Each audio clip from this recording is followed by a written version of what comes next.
I want to try speaking without mic. Do you hear me fine? Yeah. Yes. Absolutely? Great.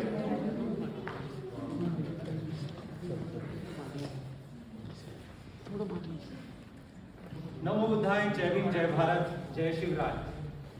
I happen to visit a lot of countries, China, US, Germany, and many more. And then when I spoke with the locals, I came to know that India is known to people for 4 things: Bollywood, yoga, Taj Mahal, and caste. The 4th one did surprise me, because I thought people do not know much about Indian caste, but yes, world certainly knows about Indian caste.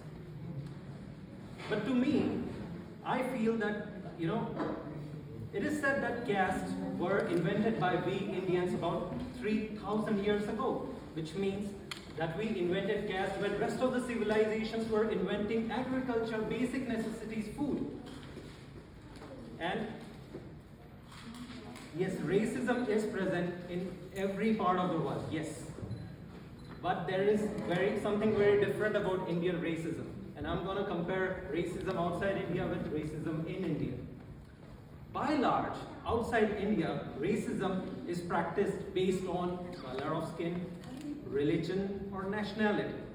But it is exercised against others. The direction of racism is pointing outside.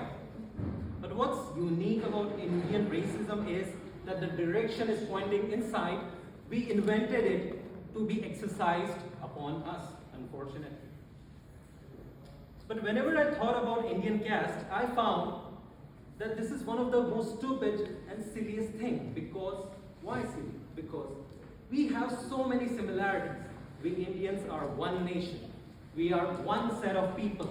From north to south, from east to west India, we are one nation, we are one set of people. So how did we divide ourselves? We have so many similarities, I'm going to count. We look like the same, we act like the same, we eat like the same, we are religious, we are technically good, and we are very happy-going people. And I'm going to explain that. We look like the same, not saying that our faces match, I'm not saying that. I'm saying that if an Indian guy is walking on streets, you can easily find out that he's lazy. Indian man, any part of the country, he would be handsome, hardworking, strong. Indian women, from any part of the country, beautiful, intelligent, strong. We eat like the same. What I mean is that we have invented so many delicious dishes, and eating habits across the country are almost the same. So much amazing similarities. Third similarity, we act like the same. What I mean is our confidence levels, our behaviors, our strength, our weakness, our personality, more or less, you can bundle them from Indians if you look at it from a perspective of an outsider. We are technically sound. I don't have to say much on that. Fifth similarity is that we are very religious, and it simply does not depend which religion we follow. Any religion we follow it very, very diligently. Sixth similarity, that we are very happy people. We are very talkative. We are very connected to our relatives. In our marriage functions, a guest presence of 500 people is normal in India. We are a country of spices, colors, dance, yoga, singing. We have so much culture in it. In fact, we have a lot of geographical diversity, and we have climatical diversity. So since we had so many similarities, how did we divide ourselves into 3,000 castes for a period of 3,000 years over such a large subcontinent of India? How and why? Our country has been invaded by a lot of people. And whenever I think of those invasions, the man inside me dies every time it dies. And I'm sure that you also feel the same. But I'm going to talk about 2 of our invaders, the Mughals and the British. And I want to give 2 imaginary examples. That what if we were to invade them? And what if they had caste? Just imagine with me, wildly, that imagine that you are born in 15th century, you are the military commander of Indian Empire, and you are expanding Indian borders. You have conquered present-day Pakistan, then conquered Afghanistan, and you're on the borders of Uzbekistan. And imagine for me that you're going to have a battle with Babur. Babur's army is right in front of you, and you're going to start the battle. And right then, you come to know that Babur's people or nation has a lot of money. You come to know that Babur's nation has a lot of natural resources, but his nation exercises caste. How would be that reaction to you? You come to know that Babur's nation has divided themselves into 3,000 castes. There are some castes which believe that they are superior set of people, and there are some castes which believe that they are inferior set of people. And these set of people exercise heinous crime on this set of people. And they are financially, socially, educationally, occupationally divided themselves. Those castes do not interact with each other. And when you come to know about this information, imagine how would your reaction would be. You would say to Babur that this is silly, you guys are stupid, you guys look like the same to me. And you know what? Before this battle, I had a guilt in my heart. I had a guilt that I was gonna kill you guys. I was gonna steal all of your money. I was gonna make you poor. I was gonna disrupt your culture, impose my culture on you. I was gonna make you slaves. I was gonna make you humiliated, insulted. But as a human being, I had a guilt in my heart. But after knowing what you do to yourself, my guilt is gone. Totally gone. Because you guys are more inhuman to yourself. You guys are more cruel than which I could ever be. And then after that battle, winning that battle would be a cakewalk for you, isn't it? Because they have caste, India is united. They had caste, India is united. This was my first example. My second example, imaginary example, is almost similar.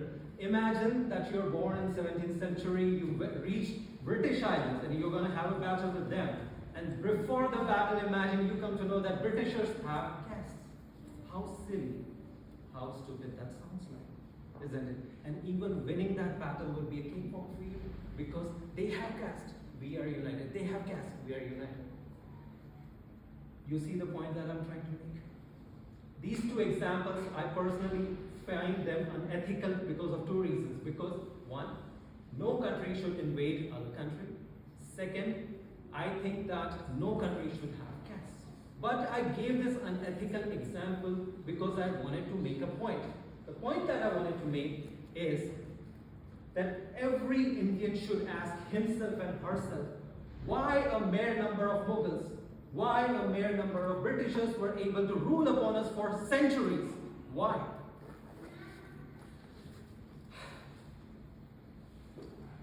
Talking about present situations, I feel that whenever a person says that he is proud because of his birth, I find that stupid.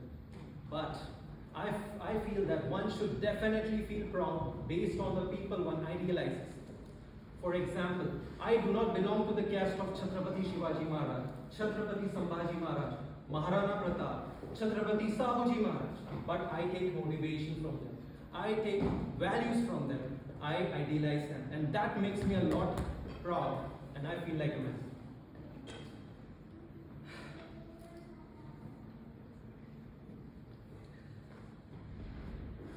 Now, when I was growing up, Bhim Rao gave me 3 words: organize, educate, organize, and agitate.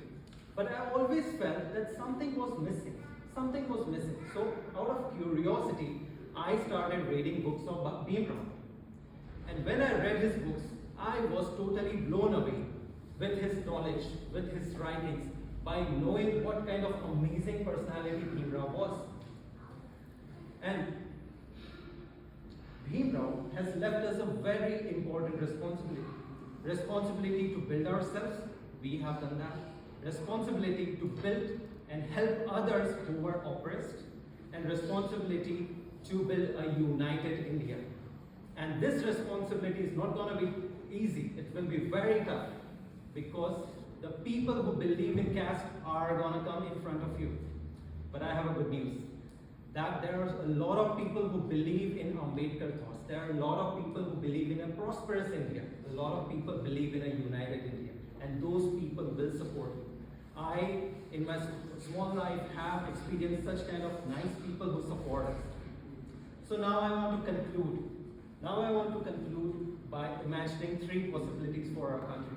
Imagine a country where everybody gets a fair chance of quality education. Second possibility, imagine a country where there is no poor class at all. And imagine a country which is united, caste-free India, where people keep their caste, religion inside their homes, and when they step out, they are totally Indian. With that beautiful possibilities and beautiful feelings, thank you very much.